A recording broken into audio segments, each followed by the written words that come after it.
예, 오늘은 이 산상수훈의 마지막 말씀을 우리가 읽었습니다. 그래서 이제 산상수훈은 오늘로서 마치도록 하겠습니다. 이제 다음 주부터는 뭘 할지를 아직 정하지는 못했는데 여러분 함께 기도해 주시기 바라겠습니다.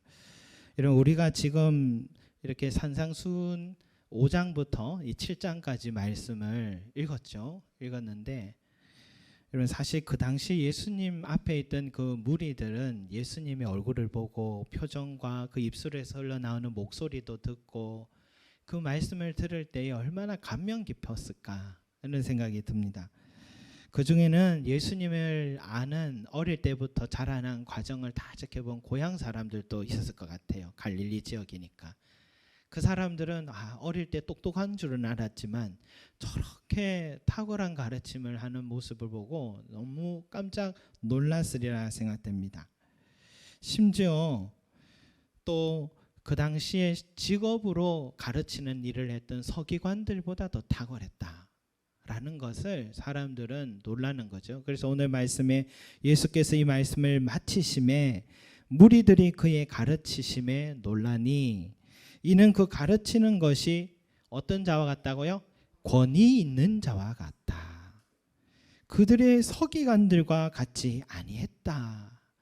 오히려 그 당시에 가르치는 설교자들보다도 더 탁월했고 더 권위가 느껴졌다라고 그렇게 말씀하고 있습니다.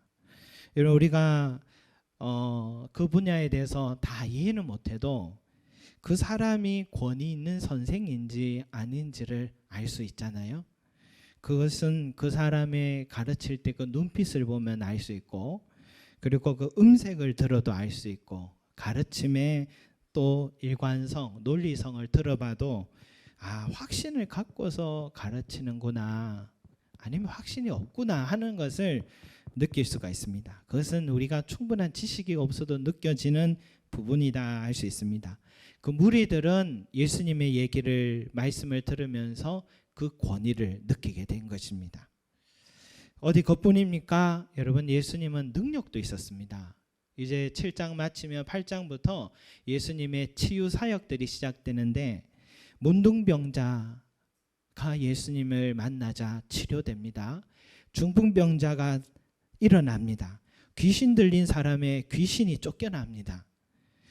그가 가는 곳에 5,000명에게 떡과 물고기로 먹여줍니다. 5,000명은 일할 수 있는 남자 숫자입니다.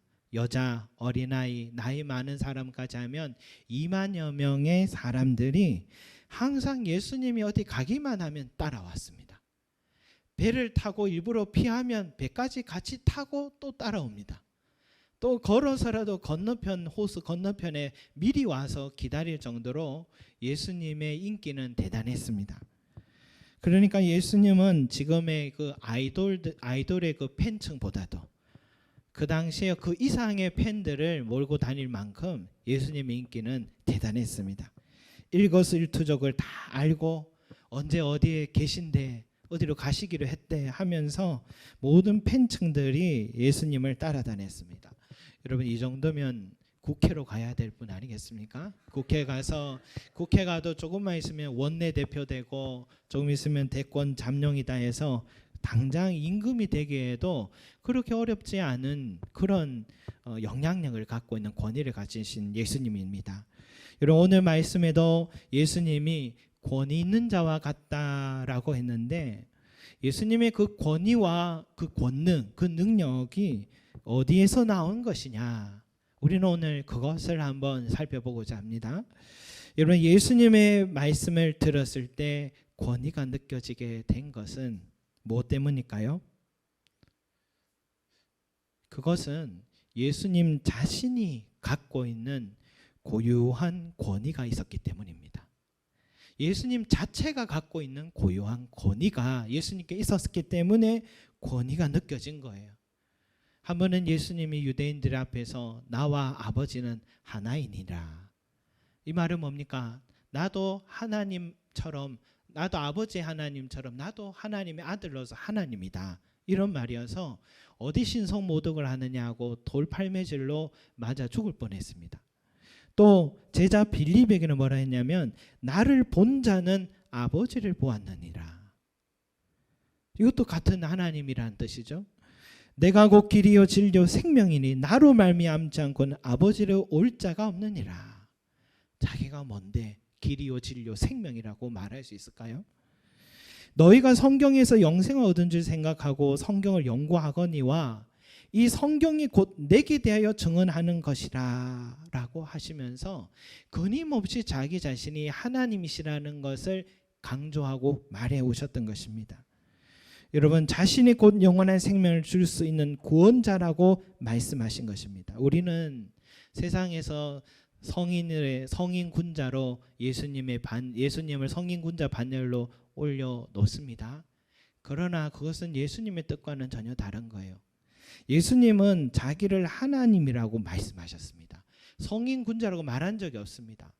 자기를 하나님이라고 말했기 때문에 예수님에게는 성인 군자가 아니라 딱 두 가지 경우가 생기는 거예요. 진짜 하나님이거나 아니면 거짓말쟁이거나.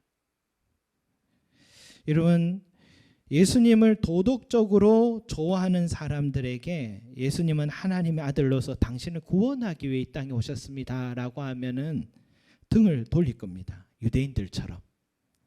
우리 그리스도인들은 예수님을 성인군자로 보지 않습니다. 우리를 구원하기 이 땅에 오신 하나님의 아들이라는 이 성경의 증거를 그대로 받고 믿고 있습니다. 여러분, 예수님은 하나님의 아들은 이 신적 권위를 가진 자라는 사실을 우리가 믿는 거죠. 그래서 신적인 권위를 가진 예수님을 만나고 믿고 받아들인 사람들에게는 어떤 일이 일어날까요?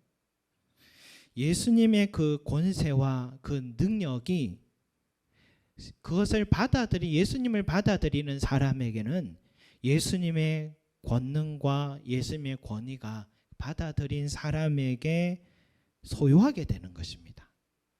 이것이 아주 의미 있는 말입니다.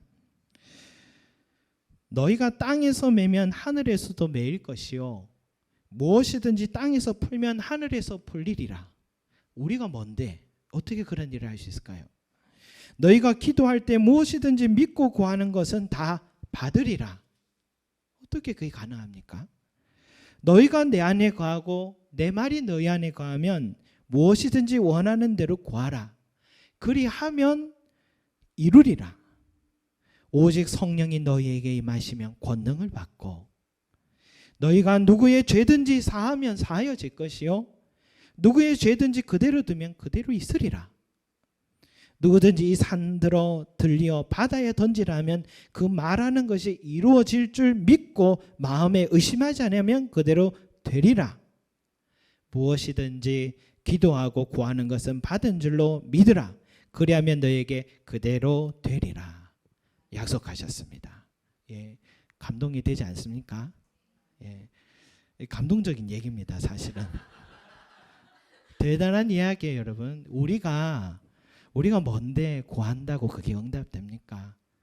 우리가 어떻게 죄를 사할 수 있는 우리에게 그런 권세가 우리한테 어떻게 있겠습니까? 이 말은 절대로 그냥 지나갈 얘기가 아닙니다.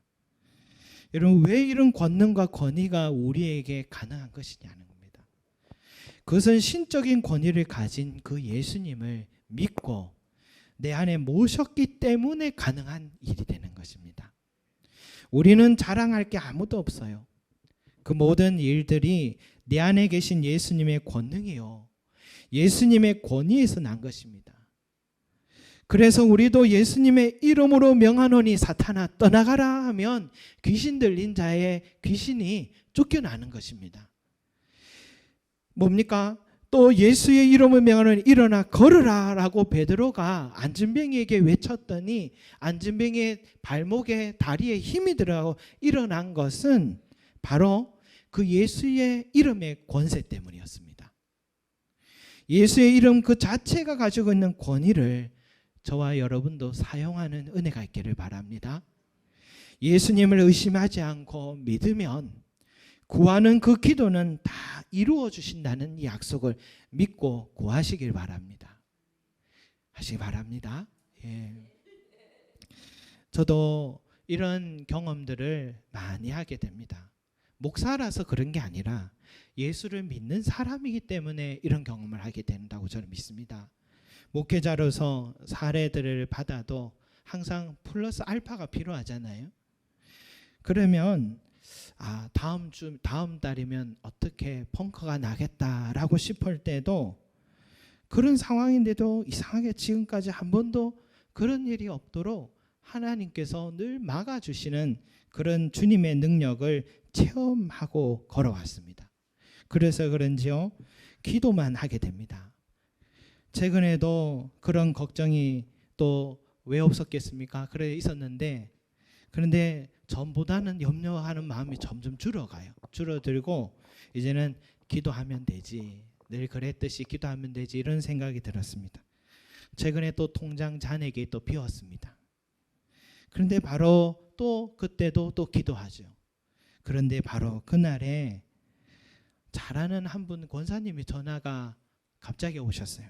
전화가 오더니 그분이 구역장이신데 이런 말씀하세요.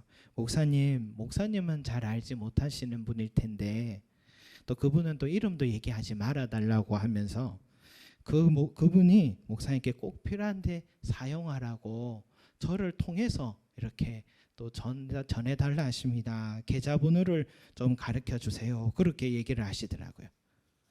그래서 저는 지금도 누군지 모릅니다. 누군지도 모르고 또 그분에게 또 그분이 내 상황을 알 리도 없습니다. 그저 하나님께 기도했을 뿐입니다. 그래서 좀 그런 마음을 전하셨나 보다 하고 은행 가서 통장을 보니까 동그라미가 하나 더 있습니다. 깜짝 놀랐습니다. 그래서 잘못 본 줄 알았는데 충분하게 여러 날을 살아갈 수 있도록 필요한 것들을 그렇게 또 보내주신 경험을 또 하면서 저는 하나님께서 기도를 들어주시고 내 필요를 미리 아시고 채워주신 하나님의 간섭하심이구나 하는 것을 또다시 체험하게 되었습니다. 여러분, 이것은 자랑이 아니라 우리의 기도가 응답되는 것은 뭡니까? 내 안에 계신 예수 그리스도의 권위 때문입니다. 우리의 기도가 하나님께 상달되는 것은 내 안에 모시고 계신 예수님의 권능 때문입니다. 그러니까 여러분, 이 권능을 폐기하지 마시고 사용하시기 바랍니다. 믿고 의심하지 않으면 산을 옮겨서 바다로도 옮길 수 있다. 목사님 그건 좀 심했다 라고 할 수 있겠지만 믿고 기도하면 역사하심이 은혜가 있습니다. 옛날에 우스갯소리인데 누가 정말 그런 기도를 했답니다. 하나님께 이 산을 옮겨서, 왜냐하면 그 산 때문에 사는 집이 좀 어려움이 있었답니다. 그런데 갑자기 그렇게 기도를 하고 나니까 갑자기 그 산에 도로가 닦인다고 정말 그 산을 퍼가더랍니다. 퍼올리는 그런 이야기도 있었는데 이걸 웃자고 한 얘기입니다. 여러분 어쨌든 놀라운 일들이 우리가 예수의 이름을 모시고 계신 예수의 이름을 믿고 기도하면 매일마다 일어나는 줄 믿습니다. 이 믿음 갖고 기도하시기 바랍니다. 구하라 그리하면 얻을 것이라. 구하라. 이런 둘째, 예수님이 권위 있는 자처럼 사람들이 느껴진 것은 뭐 때문일까요? 예수님이 말씀대로 사셨기 때문입니다. 가끔씩 설교자로 산다라는 게 참 어렵다는 생각이 드는데 여러분, 때로는 설교를 준비하기도 싫고 설교할 자신감이 없어서 늘 하는 일인데도 자신감이 없을 때가 있습니다. 그럴 때는 저녁마다 집회가 늘 찾아오는 그날들이 부담이 될 때가 있습니다. 그렇게 준비한 또 설교문을 듣고 강단에 서면요, 저도 성도들 얼굴을 못 봅니다. 원고만 계속 눈을 받고 계속 읽게 되는 것입니다. 저 자신도 그런 날은 이렇습니다. 생각 따로 말 따로 그렇게 겉도는 느낌을 받습니다. 찬양을 인도해야 될 때도 마찬가지입니다. 내 안에 감동 없이 찬양을 하게 되면은 그러면은 그 찬양 시간은 몸 따로 마음 따로입니다. 내 안에 간절함이 없이 인도해야 되는 기도에는 왜 그래 10분이 긴지 10분이 너무너무 깁니다. 여러분, 그런 건데 근데 그것이 또 저만 아는 것이 아니라 성도들도 다 압니다. 표정 보면 알고 또 분위기 보면 다 아는 것 같아요. 여러분, 그것의 원인을 저는 잘 압니다. 내 안에 확신의 문제입니다. 이 확신이란 것이 어디에 나오는가 살펴보니까 지난 한 주간의 내 삶과 연관이 있었습니다. 한 주간 내내 이 말씀을 가지고 묵상하며 말씀대로 살려고 노력한 주간과 그저 직업 정신으로 건조한 마음으로 준비한 설교자라서 기도 인도자로서 찬양 인도자로서 선 그날은 확연한 차이가 납니다. 그래서 한 주간 동안 그 사람의 삶이 하나님 말씀대로 살려고 몸부림친 사람의 설교는 화려하지 않아도 청중들의 가슴을 움직이게 만들고, 반대로 전혀 약점 잡을 수 없는 완벽한 설교를 했다 하더라도 그 한 주간 동안의 삶이 하나님 보시기에 선하지 못했다면 온종일 땀 흘려 준비한 설교라도 죽은 설교가 될 수 있는 것입니다. 지금 우리가 또 오늘도 우리 같이 또 함께 이야기도 나누기도 했지만 조국 씨가 지금 법무장관이 되고자 하는 그런 과정에 있잖아요. 여러 가지가 이유가 있다고 하는데 무소불위의 권력을 행사하는 이 검사들의 그 권력을 견제할 수 있는 그 공수처를 조직하기 위함이다라고 본인도 얘기하고 그렇게 알고 있습니다. 그런데 야당 의원들과 언론과 또 검찰들이 어느 부분을 지금 집중 공격하고 있습니까? 언행일치라는 부분을 지금 집중 공격하고 있잖아요. 당사자에게서 또 잘 못 찾으니까 가족을 공격하는 부당함이 있습니다. 그런데 지금 핵심 쟁점은 뭡니까? 조국 씨의 아내가 총장 표창장을 위조한 사실이 있느냐 없느냐 이거죠. 그래서 검찰도 야당도 바로 이 부분의 증거를 확보하기 위해서 지금 아주 총력을 다하고 있는 것입니다. 그런데 이것은 무시할 수 없는 것은 사실입니다. 조국 씨 스스로도 그것이 사실임이 인정된다면 자기도 장관직을 내려놓을 수 있다라는 그런 의미의 말도 했습니다. 여러분, 이것은 뭘 말할까요? 말한 것처럼 살아간다는 게 얼마나 중요한 것이냐. 아무리 좋은 개혁 정책 갖고 있다 하더라도 먼저 사람들은 임명되었다 하더라도 당신 가족부터 개혁하십시오라는 말로 비판할 수도 있겠죠. 그럴 때마다 얼마나 무기력함에 빠질 수가 있겠습니까? 여러분, 권위라는 것은 뭡니까? 그 자리에 갖고 있다 해서 얻어지는 게 아닌 것 같아요. 그 자리에 걸맞는 삶을 동반할 때 소유하게 되는 것이 권위다라는 것입니다. 문제는 삶입니다. 기독교 목회자들이 만큼 연설 잘하는 목회 사람들은 아마 없을 겁니다. 매주마다 그렇게 강단에 서서 자주 연설하는 직업도 이 세상에 별로 없을 것입니다. 그런데 왜 한국교회 목회자 권위가 자꾸 땅바닥으로 떨어지고 있느냐? 성경 해석을 잘 못해서도 아닙니다. 또 수학적으로 설교를 잘 못해서 아닙니다. 감동이 없는 것도 아니고 재미가 없는 것도 아니요, 말이 안 되는 것도 아닙니다. 뭐 때문입니까? 삶이 설교만큼 뒤따라주지 못하니까. 그래서 권위가 실추되고 교회가 세상에서 무기력해지고 있는 것이다 할 수 있죠. 여러분, 예수님의 가르침에 권위가 느껴지게 되는 것은 뭡니까? 그의 삶과 가르침이 일치했기 때문입니다. 항상 창기와 세리들과 소외된 자들과 친구가 되셨고, 기득권층이 잘못되었을 때는 담대하게 맞서서 싸우셨고, 눈물과 아픔이 있는 사람에다가 소망을 주셨고, 자신을 핍박하던 사람을 위해 용서해달라고 기도하셨고, 배신한 자들이지만 먼저 찾아가서 용서하고 또다시 사명 맡기셨고, 서로 높아지려는 제자들에게 먼저 무릎 꿇고 발을 씻겨주셨고, 가진 자들보다는 가난한 사람들과 죄인들이 초대하면 그런 집에 먼저 그 신방을 찾아가셨고, 아버지의 뜻을 위해 내 뜻을 기꺼이 내려놓고 십자가의 길을 걸어가셨습니다. 그리고 우리에게 좁은 문으로 걸어가라 하셨지만 본인께서 먼저 좁은 문을 걸어내셨던 것입니다. 그게 그분의 삶이었습니다. 여러분, 예수님의 가르침에 권위 있는 자처럼 느껴진 이유는 그의 가르침이 탁월함도 있겠지만 그의 삶이 일치하는 가르침이었기 때문입니다. 사도 바울이 디모데에게 교회를 맡겼는데 디모데가 너무 어리니까 걱정이 되잖아요. 혹시나 나이 많은 사람들에게 무시받을까, 이 사람의 권위를 잃을까 싶어서 이렇게 권면합니다. 누구든지 내 연소함을 업신여기지 못하게 하고 오직 말과 행실과 사랑과 믿음과 정절에 있어서 믿는 자에게 본이 되어라. 본이 되어라. 한마디로 권위를 세우라는 것입니다. 그 권위는 어디에서? 말과 행실과 사랑의 실천과 믿음의 행위와 정절, 절제의 삶이죠.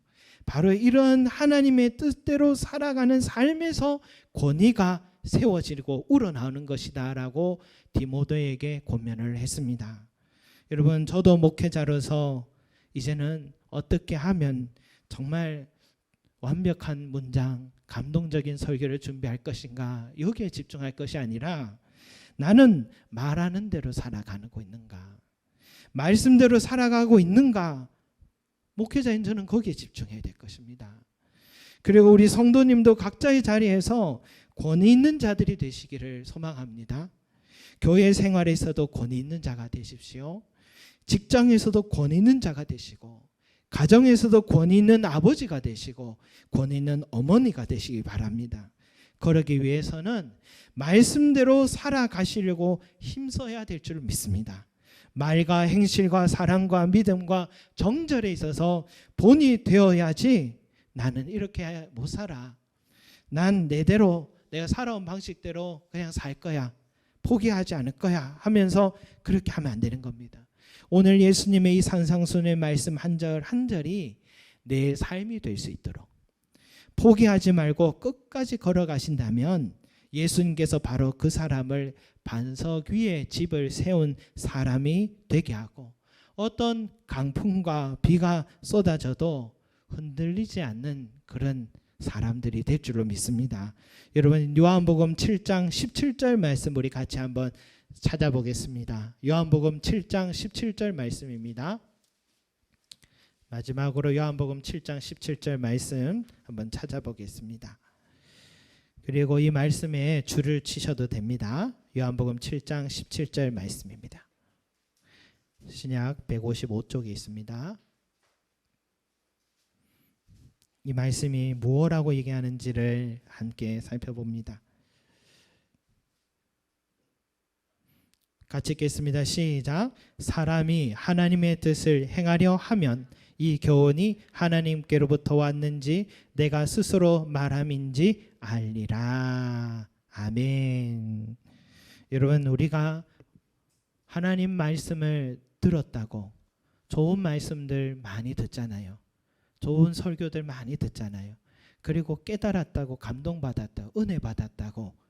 여러분, 만약 그 자리에 우리가 멈춰 서 있으면은 이 하나님의 말씀은 아무런 능력이 없습니다. 아무 능력이 없습니다. 나타나지 않습니다. 하나님의 말씀의 능력이. 그런데 하나님의 말씀은 능력은 언제부터 나타나느냐? 오늘 말씀에 있죠. 사람이 하나님의 뜻을 행하려 할 때, 행하려 하면 바로 그때부터 말씀이 내 안에 들어와서 뿌리를 내기 시작하고 말씀이 내게 빛이 되기 시작하고 말씀이 나를 인도하기 시작하고 말씀이 내 삶을 막막한 문제도 해결해 주고 내 삶 속에서 역사하기 시작하시는 것입니다. 여러분, 사람이 하나님의 뜻을 행하려 하면 이 말씀이 하나님으로부터 왔는지 아니면은 세상 사람이 만든 것인지 우리는 그때부터 확인하게 될 것입니다. 여러분, 행하시길 바랍니다. 말씀대로 순종하고 행하실 때에 여러분 권위 있는 자가 될 줄로 믿습니다. 첫째는 뭐냐고요? 예수의 이름을 내 마음에 모시고 믿을 때, 믿고 기도할 때 내 삶에 권위가 나타납니다. 예수님의 권위가 나타나고 권능이 나타나고 또 예수님의 말씀을 행할 때, 예수님의 말씀 행할 때 그 말씀이 내 안에 살아 역사하는 그런 권위가 우리 가운데 세워질 줄을 믿습니다. 권위 있는 자처럼 사시기 바랍니다. 권위 있는 자처럼 사시기 바랍니다. 기도드리겠습니다. 사랑과 은혜가 많으신 우리 아버지 하나님, 주여, 우리에게는 이 큰 권위를 갖고 있음에도, 이 큰 권능을 소유하고 있음에도 우리는 마치 권위 없는 자처럼 살아왔습니다. 마치 서기관들과 같이 그저 머리로만 이 말씀을 이해하고 지식으로만 갖고 있었던 우리들이었습니다. 주여, 그런 지난날 우리들 용서하여 주시옵시고 이제는 나의 지난날의 모든 생활의 습관들을 내려놓고 정말 이 말씀이 그러한가 하여 말씀대로 행하려 하는 자 되게 하여 주시고 말씀대로 행하고 또 아버지 하나님 순종할 때 내 삶의 말씀이 살아 역사하시는 매일마다 기적이 일어나는 것을 체험하는 우리 귀한 성도들, 권위 있는 자처럼 살아가는 성도들이 될 수 있게 도와주시옵소서. 오늘도 권위 있는 예수님의 권능과 능력을 믿습니다. 오늘 그 이름 붙들고 기도합니다. 도와주시옵소서. 역사하여 주시고 응답하여 주시옵소서. 감사드리며 예수 그리스도 이름으로 기도드립니다. 아멘.